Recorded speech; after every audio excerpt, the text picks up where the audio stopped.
Thank you so much, Andrea and Alejandra, for that great discussion. Next on the West Stage here, we are excited to welcome the Commonwealth Fund, one of Concordia's programming partners this year. They will host our next session, which is Comparing Health System Success, Achieving Health System Equity through Global Learning. And we're going to dive in this discussion into the implications of a new comparative analysis of healthcare performance across 10 high-income countries. We're also going to highlight why some countries consistently outperform others and what can be done to decrease the inequities around the world. Please welcome to the stage Dr. Siyamak Saleh and our esteemed panel.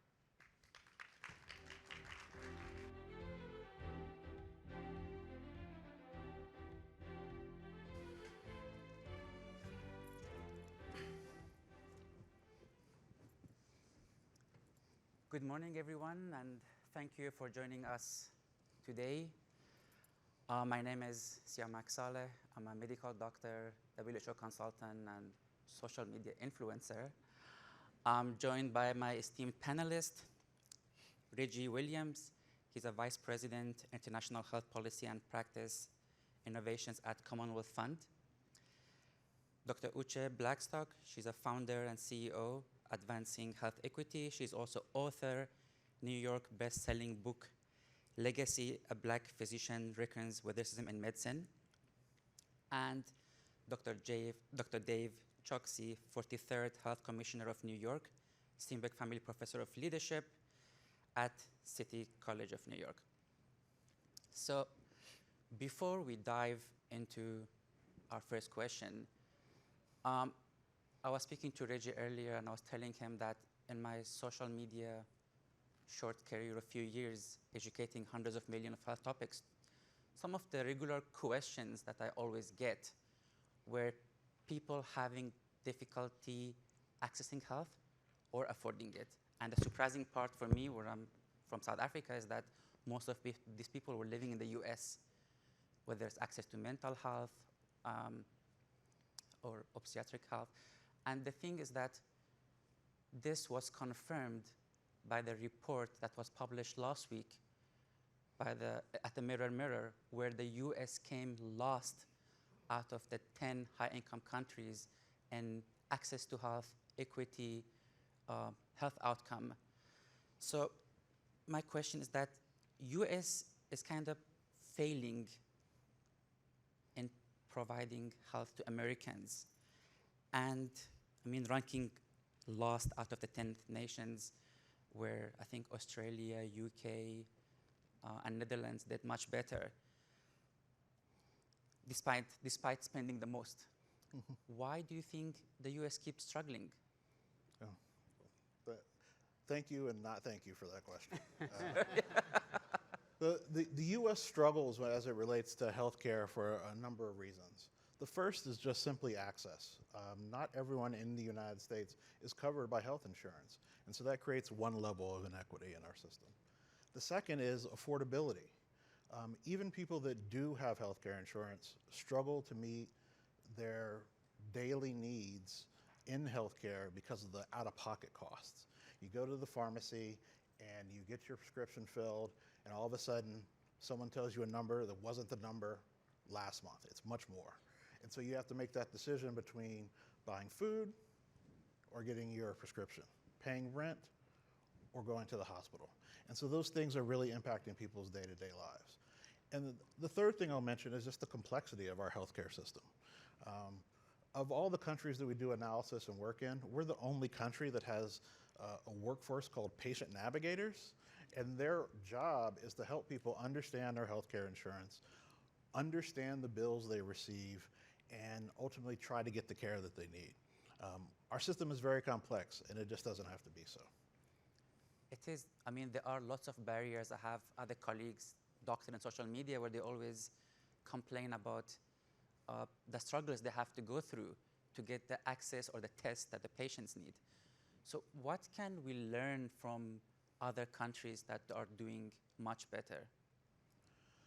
So two of the countries that performed really well in our analysis were Australia and Netherlands. And first I'll say, no country is perfect. Every country has something they need to work on. But in those countries, they have made their payment systems and their structures much simpler so that, one, the physician knows what they're going to be paid when they're delivering a service, but two, you as a patient, you understand what you need to pay for to deliver that service. And you can get care easily.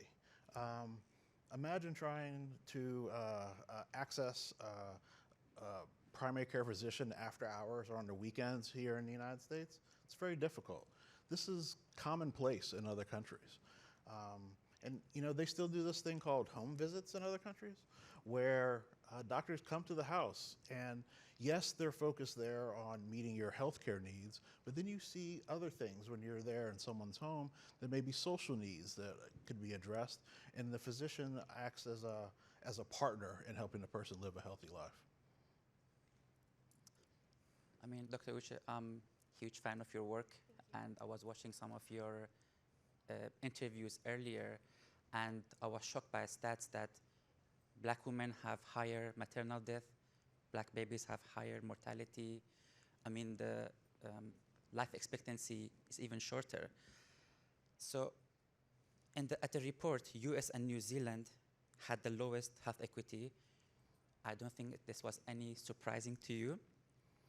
So with high rates of like lower income individual unable to afford health and also reporting discrimination, from your experience, like how this been like manifesting in your practice and in your life? Yes.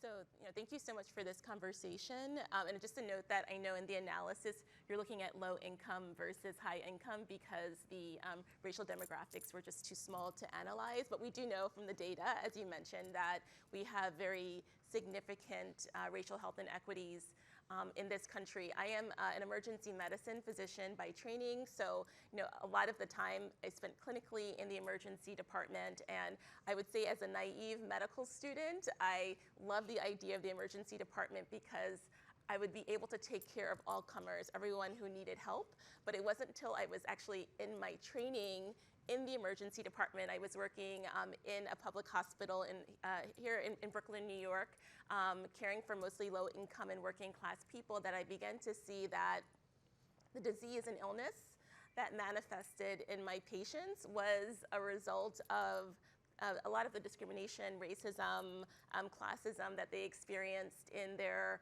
own lives, that it was less about the individual choices that they were making. And I've had so many patients who have come to me and said that they delayed care or did not go seek care because they were concerned about the way they would be treated.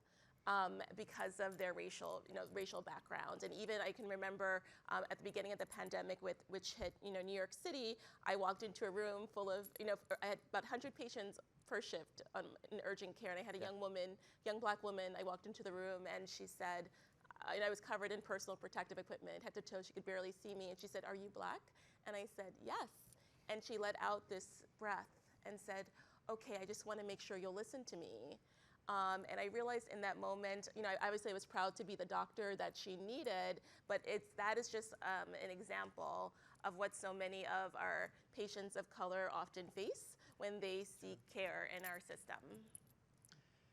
And from your experience and the work you've been doing, what do you think US can do to address these equity issues? So I think a lot of the things that Reggie mentioned. So one thing that we see is that people of color, young people of color, are actually disproportionately uninsured and underinsured in this country. It's wonderful that we've had the Affordable Care Act and the Medicaid expansions that have come along with that, but we actually have a lot of working people of color who don't have insurance, and a lot of that is because still in our country, the health insurance system is fragmented, and it's mostly employer sponsored, and we find that people of color are more likely to be in jobs that do not offer those sort of benefits. And so I think about, for example, again, working in urgent care during the pandemic, there was a delivery worker, Spanish speaking, who was delivering food. He stopped into the urgent care because he was having symptoms of COVID, but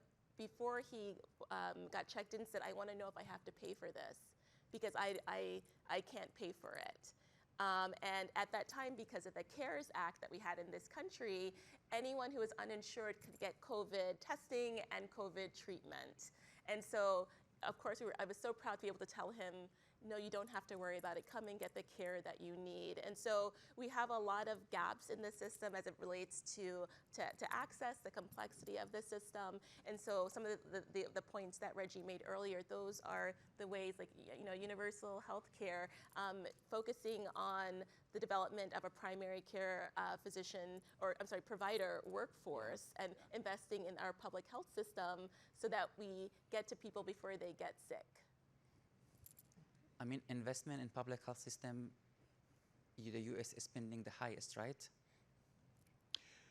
So we do spend the highest as it relates to healthcare. We spend, approaching 20% of our GDP in the U.S. on healthcare, but that money isn't necessarily directed towards things like primary care in our public health system. It may be directed towards some of the innovations, facilities, and the like that we have here in our healthcare system. So there's an argument for more efficiency and focusing on paying for value within the U.S. healthcare system, like many other countries do. Okay, great. Dave, the U.S. has the shortest life expectancy and the most avoidable deaths from this report that we saw. It ranked last on 5 of the 6 health outcomes.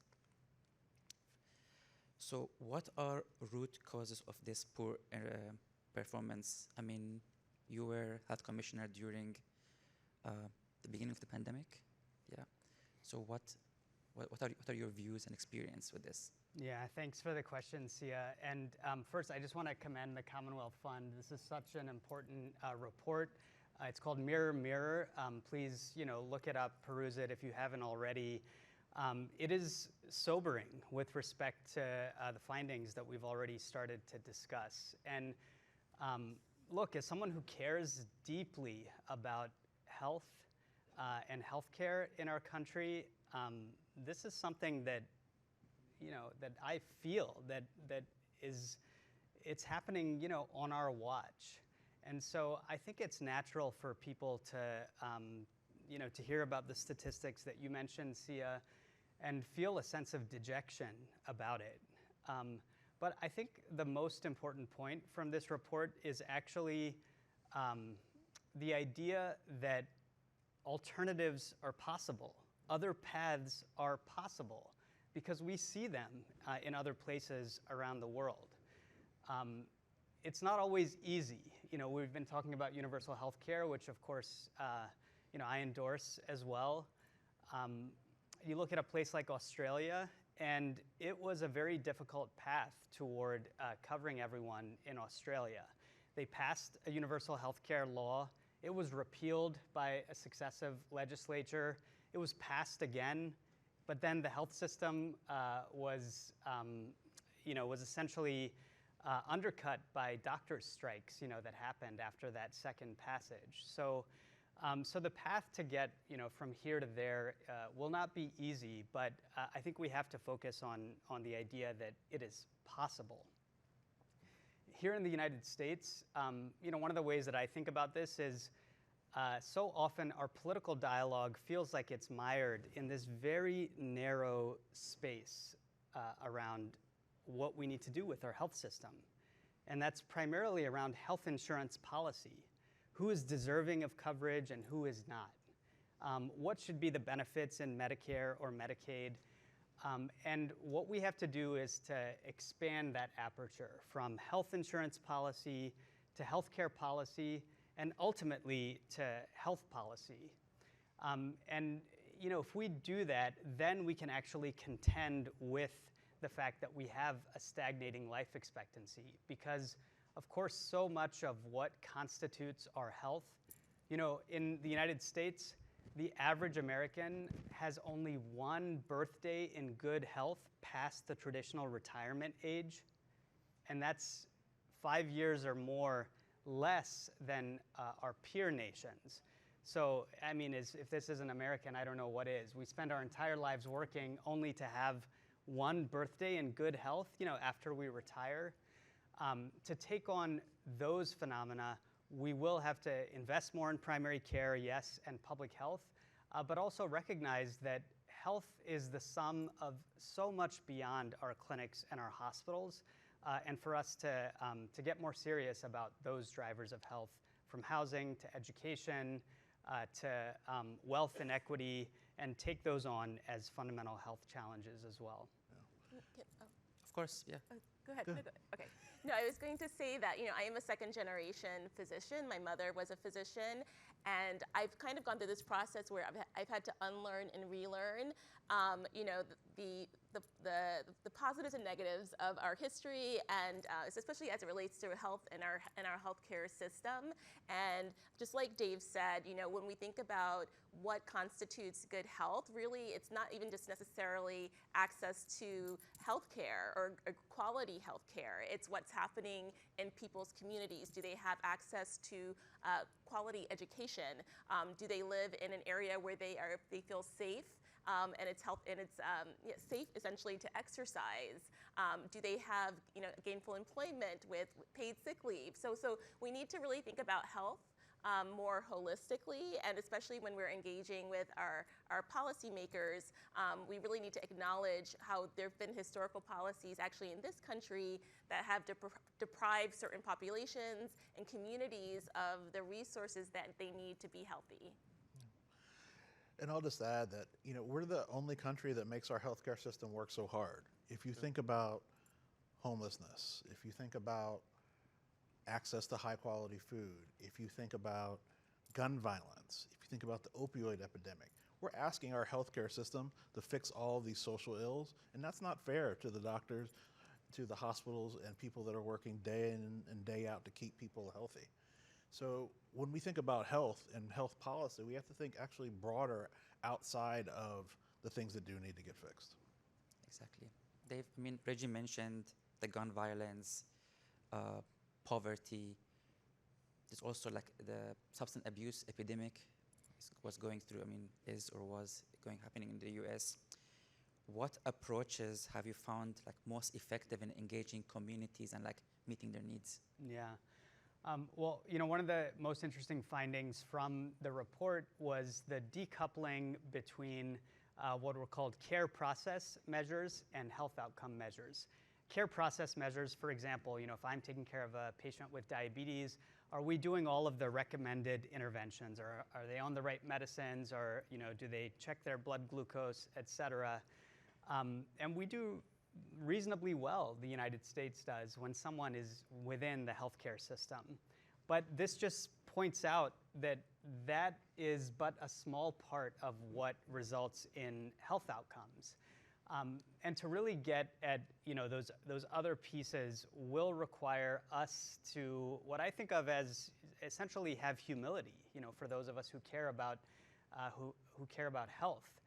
For us to be willing to partner with people in other sectors to address those social drivers of health, from housing to employment.